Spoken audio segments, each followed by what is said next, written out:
இப்படி மழையடித்தால் நான் எப்படி கொடை பிடிப்பேன்?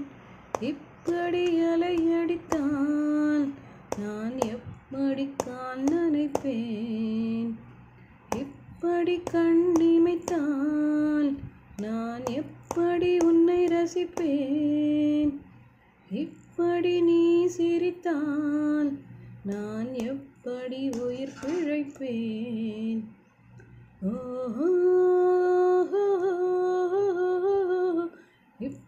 இப்படியே வழி மறித்தான் எப்படி நான் நடந்திடுவேன்? இப்படியே முகம் சிவந்தான் எப்படி நான் முத்தமிடுவேன்? இப்படியே பூ கொய்தான் எப்படி நான் மலர்ந்திடுவேன்? இப்படி